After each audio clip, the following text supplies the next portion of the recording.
Esse é o podcast Guerras Bárbaras Contemporâneas, uma produção do programa de pós-graduação em Psicossociologia de Comunidades e Ecologia Social da UFRJ.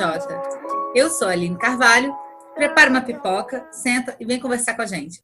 Olá, sejam bem-vindos ao podcast As Guerras Bárbaras do Contemporâneo, uma produção da turma de Estudos Avançados em Psicossociologia Crítica, Comunicação e Redes, do programa de pós-graduação em Psicossociologia de Comunidades e Ecologia Social, EICOS, da UFRJ. Eu sou a Aline Carvalho e hoje a gente vai conversar com o professor Milton Campos sobre essa ideia de guerras e contra-guerras bárbaras do contemporâneo. Milton, seja muito bem-vindo. Obrigado. Olá, Aline, tudo bem? Bom, Milton, conta pra gente, então, qual é a ideia desse conceito? O que são as guerras e contra-guerras bárbaras do contemporâneo? Na verdade, não é um conceito muito original, mas é simplesmente uma ideia transposta do passado para a atualidade, né? Como vocês sabem, um dos momentos mais marcantes da história da humanidade foram séculos em que o Império Romano, que tomou conta do mundo, passou por um processo de desmantelamento progressivo, e nesse desmantelamento progressivo houve um fator um fator que fez com que o Império Romano perdesse cada vez mais o poder, que foram as guerras bárbaras, né?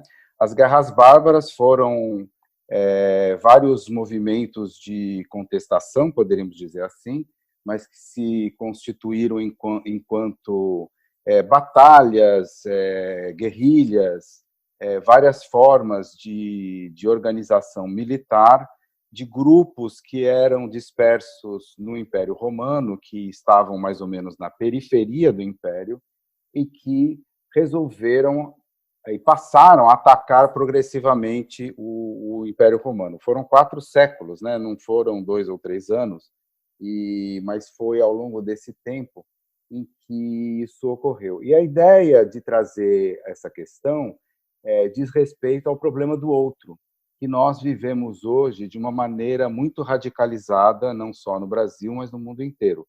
Nós temos diversas formas brutais, violentas, de recusa do outro, de violação da dignidade do outro, que são travadas contra vários grupos humanos, contra mulheres, contra os negros, contra os indígenas, contra os grupos LGBT e várias outras chamadas, entre aspas, minorias.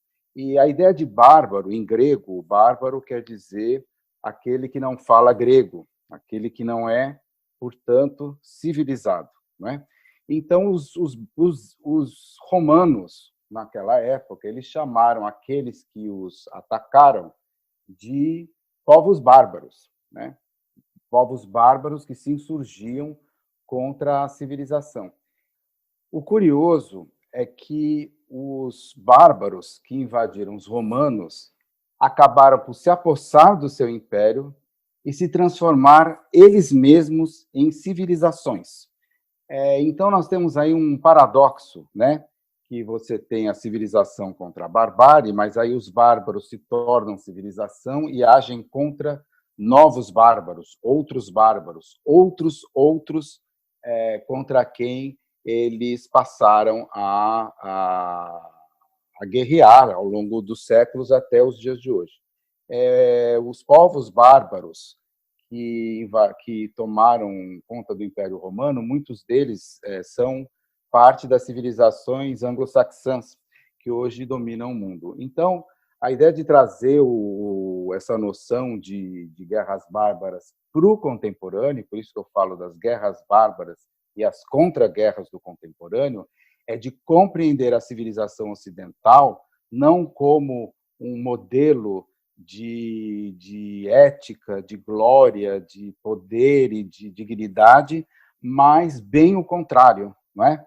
É uma civilização brutal, violenta, que é intrinsecamente bárbara e que comete barbaridades contra aqueles que ela chama de bárbaros, né? Os terroristas e todos esses grupos, alguns majoritários, como as mulheres e os negros no Brasil, e minoritários, que eles chamam de bárbaros. Daí a ideia de trazer esse tema para pensar nas guerras que eles promovem contra os povos, né?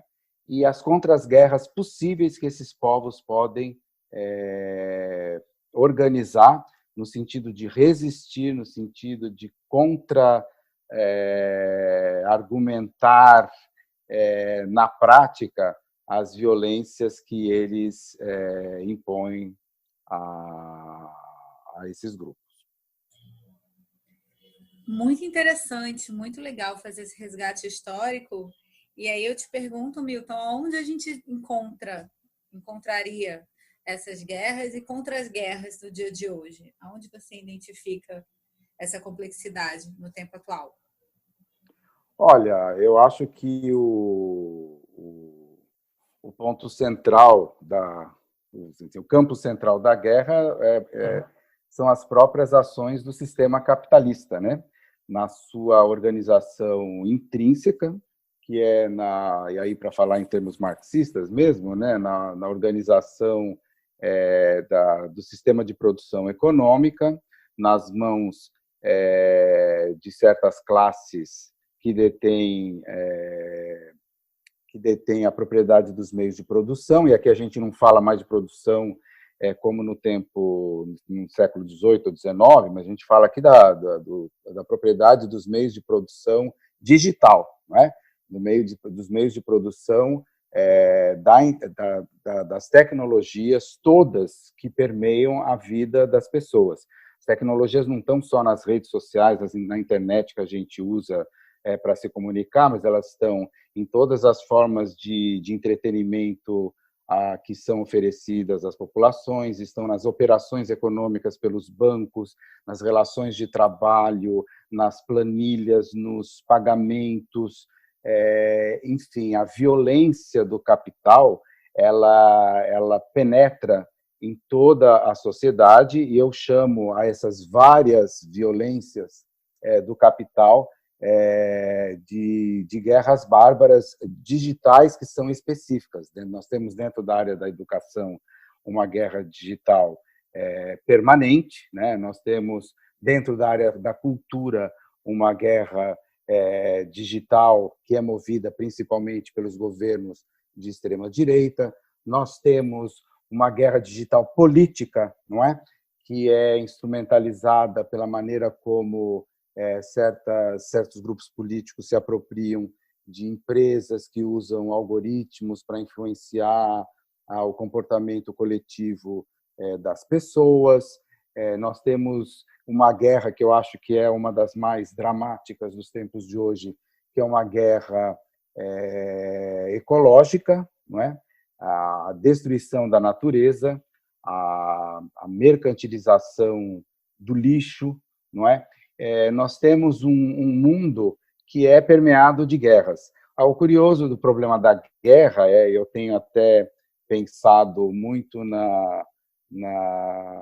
naquilo que a filósofa alemã Arendt fala sobre o fato de a violência ser intrínseca à humanidade, não é? Então, você tem a violência da guerra, mas as revoluções também são extremamente violentas, e essa maneira de ver as coisas, ela é coerente também com pesquisas que são feitas por primatólogos, não é? Que parecem sugerir que o ser humano tem parentesco com certas espécies de primatas que são violentas em suas ações e são violentas quase que gratuitas, não é? Então, assim, nós não sabemos por que os seres humanos são violentos, por que eles agem violentamente. Eles não são só violentos, mas eles são também violentos. E essas violências, elas se expressam pela dominação, não é?